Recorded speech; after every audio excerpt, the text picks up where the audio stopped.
Hey guys, and welcome to this review of The Greatest Showman. This review will contain spoilers, so if you do not wish to be spoiled on the plot, etc.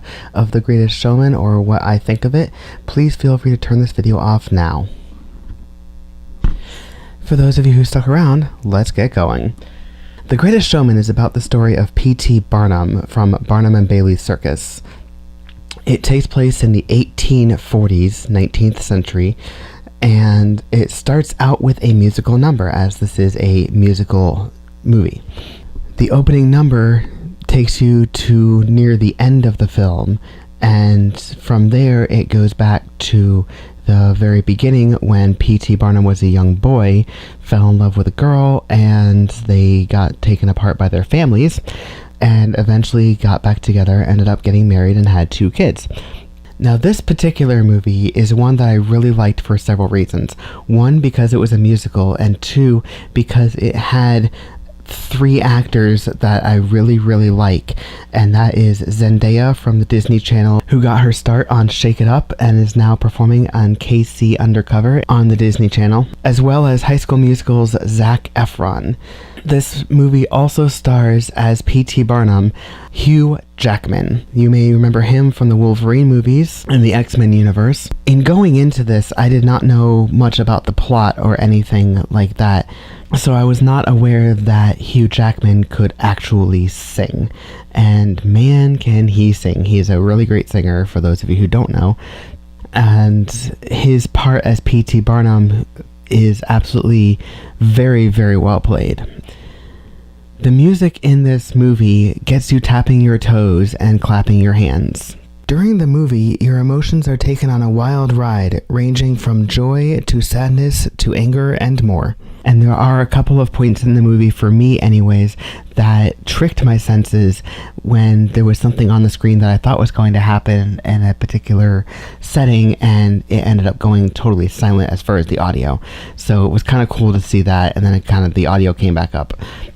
I happened to catch an interview that Zendaya did on one of the morning talk shows one day recently, and she was stating that she had done all of her own stunts, which means that anytime that you see her on the aerialist, trapeze, or ropes, or anything like that, that's actually Zendaya. To my knowledge, they had a stunt woman on standby, but they never used the stunt woman. Zendaya did all of her own stunts 100%. Zac Efron also had to learn how to do ropes, because there is a musical number between Zac Efron's character and Zendaya's character, where they are on the ropes within the circus tent. In the earlier parts of the movie, after P.T. Barnum becomes an adult, he decides to open up a wax museum, what I would probably consider the first Madame Tussauds before Madame Tussauds, but unfortunately was not able to sell tickets to it. His daughters came up with a brilliant idea to have actual live actors and live people within the museum, and that sparked the idea that P.T. Barnum wanted to look for what were then considered freaks and oddities and people who were different from the norm, including but not limited to the tallest man in the world, the shortest man in the world, the bearded lady, a couple of albinos, as well as a whole bunch of other oddities like the tattooed man, the wolf boy, etc., that came into P.T. Barnum's show.